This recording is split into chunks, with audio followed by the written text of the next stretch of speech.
I'm sorry. If I was an American, I'd feel extremely concerned. His wife seems to be running cabinet, and he doesn't seem to know what day it is. Piers, I think that this is maybe the most disingenuous framing that I've heard from you. And it doesn't mean that Jill is taking over cabinet meetings. And you know that. Again, this is really bad faith framing.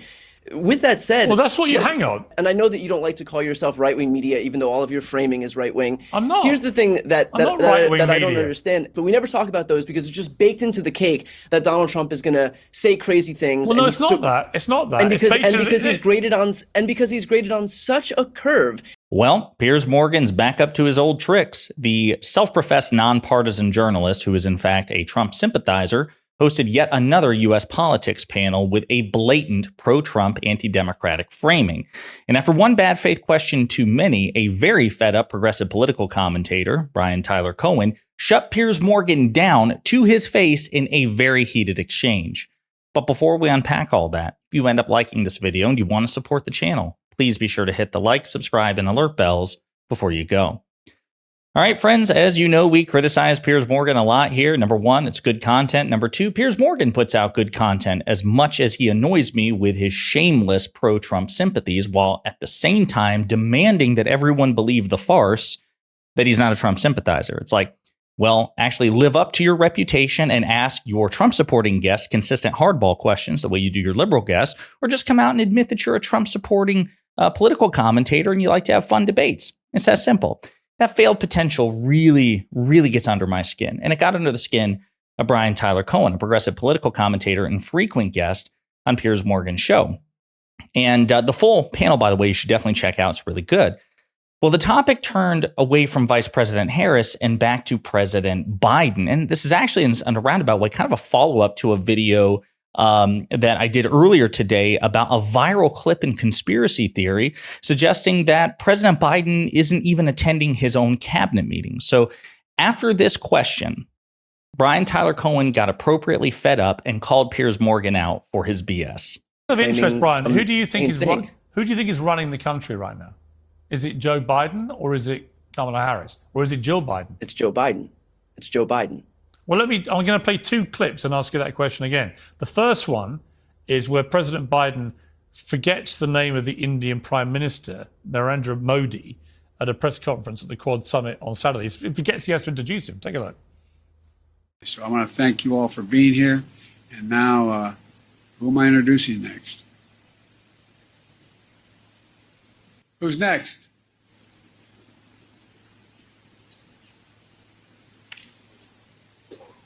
Distinguished guests, the Prime Minister of the Republic of India. I mean, completely excruciating, especially given that Modi was standing next to him and is one of the most famous and important and powerful world leaders imaginable. But the second clip is even more bizarre. It's Jill Biden apparently taking control of cabinet. Let's take a look. Today at the top of our meeting, Jill's going to give an update on the House initiative, White House initiative to fundamentally change the approach and fund how we approach and fund women's health services. So I'd like to turn it over to Jill and for any comments she has, and it's all yours, kid. Thank you. You know, sometimes the White House surprises you. When Joe became president, I knew I wanted to keep shining a light on the issues that I'd worked on for so many years. It's just very bizarre, Brian, to watch both of those and not conclude that Joe Biden is no longer running the country. I mean, the idea he takes that call in the middle of the night and has to press a nuclear button. I'm sorry. If I was an American, I'd feel extremely concerned. His wife seems to be running cabinet and he doesn't seem to know what day it is. Piers, I think that this is maybe the most disingenuous framing that I've heard from you. Having Jill talk about an initiative that she worked on, or having Joe not know the exact run of show, doesn't mean that he forgot Modi's name, and it doesn't mean that Jill is taking over cabinet meetings. And you know that. Again, this is really bad faith framing. With that said, well, that's what you. Hang on, Brian. That's what Donald, you. Hold on. You guys said for 2 years. Donald Trump. Hang on. Donald You guys. Trump Let me just respond to that. You guys said for 2 years years that Joe Biden was absolutely bang on, whip smart, leading the country, nothing to worry about. As people like me were writing endless columns and saying stuff on air that he clearly was not up to running the country. And eventually the Democrats admitted, actually, you know what? We can't defend it anymore. The debate was a debacle. He's out. They stabbed him in the back. And now it looks to me like America's rudderless. But don't tell me that I can't cast aspersions over these clips, given the nonsense that went on for 2 years. Given the fact that Jill is talking about an initiative at a cabinet meeting and talking about the fact that Joe Biden didn't know run of show at one of the thousands Why would he of articulate that so loudly, so embarrassingly?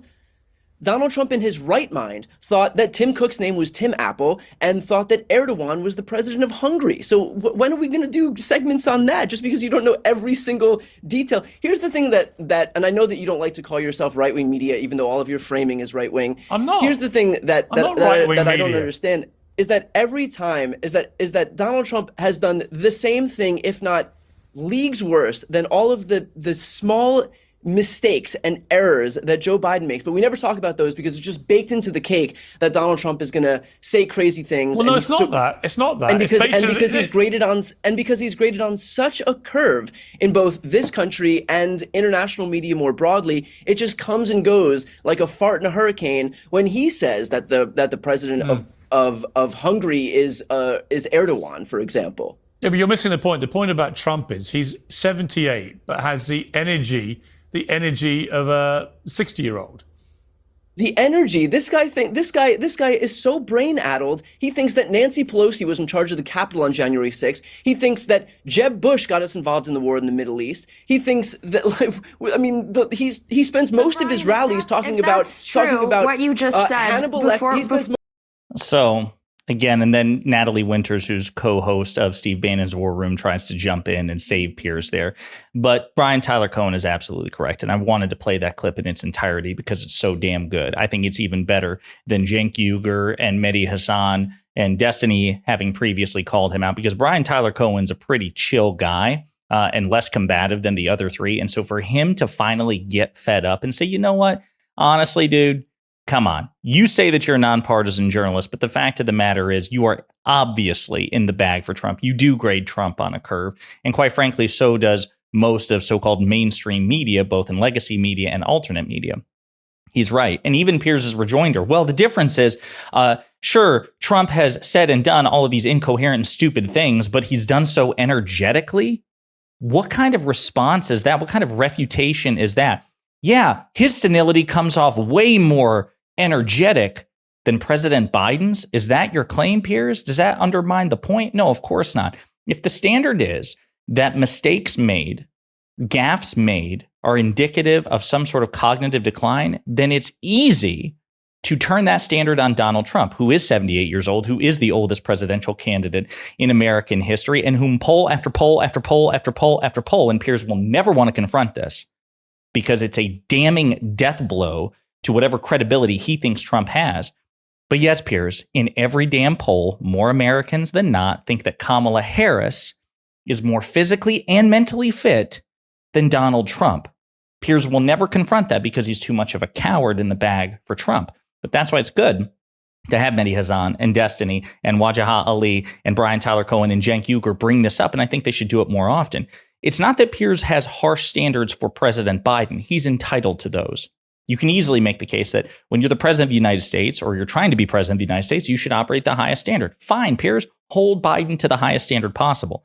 But by definition, you should hold Trump to that standard too. And even if you think that Trump does better under that standard than Biden, that's also a defensible position. I think it's ridiculous, but whatever. At least you would be holding them to the same standard. It's obvious he doesn't. And even the clip itself. Joe Biden was at that cabinet meeting. Joe Biden led the cabinet meeting. He just at one point said, hey, listen, we're going to hear from the first lady because this is about a women's progress initiative. And by the way, as we discussed in a previous video that I did debunking this conspiracy theory, Donald Trump, when he was president of the United States, allowed Melania Trump, his first lady, Ivanka Trump, his daughter, whom he inappropriately, corruptly, and unethically made a White House advisor, put her on government payroll, gave her a security clearance, had an incestuous relationship between his family and the levers of government power, something President Biden has not done. She also stood in that very spot that Jill Biden was sitting and did the same damn thing. But Piers doesn't care about that. And so that's why I love that Brian Tyler Cohen is bringing the receipts. All the times that Donald Trump has misspoken, all the times that Donald Trump has confused names, dates, and locations, facts of the matter, he has gone on incoherent rants and employed non sequiturs. And Piers Morgan has absolutely no defense for it, which is actually the funny thing. This is how you know Piers really is a partisan hack, is the fact that he has no defense for it. He has no defense. What's funny is he should have seen this coming a mile away because he's been called out on this before. You would think at this point, Piers would be able to say, well, it's different because, and actually come up with a credible reason, or just concede the point and say, you know what? Yeah, I have been a bit too generous with Donald Trump, haven't I? But you know what? I still think if we employ the strict standard on both candidates or on both men, Trump is still the better option. Make that case, Piers. But it's so sad. Even now, after months and months and months, the best he can do is say, well, when Trump screws up, he does so energetically compared to Biden. It's profoundly pathetic. And I love the fact that Brian Tyler Cohen is finally fed up and says, no, you know what? Enough's enough. You are partisan. You're just dishonest about it. It's bad faith framing, one bad faith question after another. You throw infinitely more softballs towards the MAGA guests compared to the hardballs you throw at the liberals and progressives. Again, it's just absolutely absurd. And I say this as someone who is outspokenly partisan, but I don't claim to be a nonpartisan journalist. I'm a partisan political commentator. And the reason I'm partisan is because I've looked at the two parties and I've come to the conclusion that the Republican Party is worse. I think they have worse values. I think they have worse principles. I think they have worse politics. I think they have worse policy. I think they're just the worst party. And I'm not going to pretend that there's an equivalence between the two. And I'm not going to pretend that I'm above that. I'm not going to pretend that I'm beyond a partisan determination. Why on earth would I be? And so if, again, I go back to Piers Morgan could save himself so many of these brutal call outs and shutdowns from just people who are better prepared on the facts, like Cenk Uygur, Mehdi Hasan, Destiny, and Brian Tyler Cohen, if he would just pick a lane. Piers, if you're watching, number one, please like and subscribe. Number two, if you're going to be a nonpartisan journalist, then your content actually needs to reflect it.